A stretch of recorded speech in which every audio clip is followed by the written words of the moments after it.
Fire wasn't invented overnight. It was discovered by accident again and again. Long before sparks flew from flint, early humans watched flames erupt from nature itself. Lightning strikes igniting dry grass, volcanic lava setting forests ablaze. These terrifying infernos weren't just deadly, they were fascinating. Some early hominins likely dared to approach the charred remains afterward. They saw something unusual: warmth, cooked meat, and a strange glowing light that lingered even after the sun had gone. But how did we go from watching fire to making it? The first encounters with wildfire.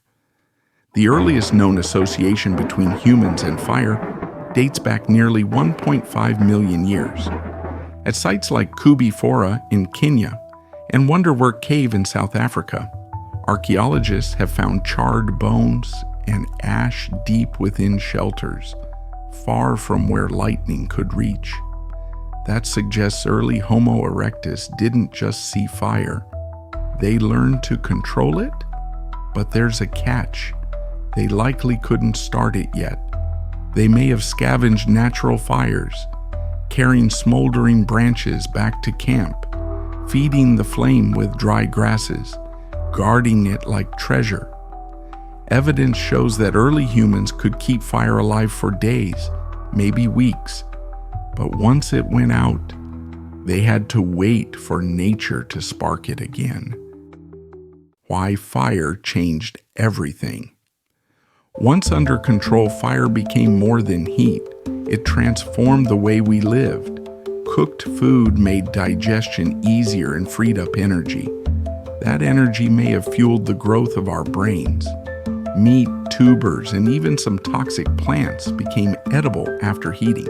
But fire also offered protection, keeping predators at bay, lighting up the dark, and extending our active hours past sunset. At night, around the fire, language may have evolved. Stories, plans, myths. Fire gave us time and space to speak, imagine, and connect. Recent research even links firelight to neurological development. The flickering glow may have helped calm our brains, fostering the kind of focus and social bonding crucial to cooperation and survival. How we learned to create fire. The leap from guarding fire to making it ourselves was huge and slow. The earliest clear evidence of fire-starting tools dates to around 50,000 to 100,000 years ago. Two main methods were likely used: percussion, striking flint against pyrite, or other iron-rich stones to create sparks. This required precise technique and knowledge of the right materials. Friction, rubbing wood against wood, using fire drills or hand spindles. This method required endurance, speed, and practice. An early example of skill-based technology passed down through generations. Some indigenous cultures still use these methods today, giving researchers insights into the enormous time and patience it takes.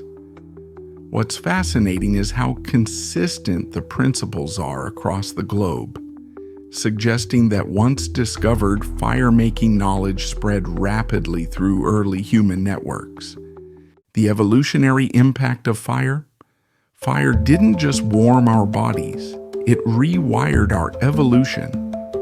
By cooking food, we needed smaller guts and could redirect energy toward larger brains.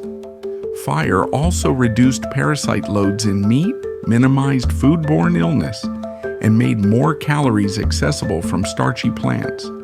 These advantages weren't just physical, they were reproductive. Families who could cook, stay warm, and keep infants safe at night had higher survival rates. Fire even shaped our social structures. It demanded cooperation. Someone to gather wood, someone to tend the flames. Around fire, trust and teamwork became essential. Some anthropologists argue that fire may have been as important to our evolution as bipedalism or tool use. The spiritual side of fire. As our brains grew, so did our sense of meaning, and fire took on symbolic power. We didn't just use fire, we began to revere it. Burial sites from the Upper Paleolithic often contain charcoal traces and burned offerings. Myths from all over the world, Greek, Hindu, Aboriginal, Australian, tell of fire stolen from the gods or gifted by sacred beings. That narrative arc may trace back tens of thousands of years. Fire became a force to respect, a metaphor for life, death, passion, and rebirth. And even today we gather around it. Campfires, candles, birthday flames, all echoes of that primal glow. So how did early humans make fire? First, they stole it from nature, then they learned to keep it. Finally, they mastered the art of creating it. That journey changed everything from our bodies to our brains, from our diets to our dreams. Fire helped us survive, but more than that, it helped us become human.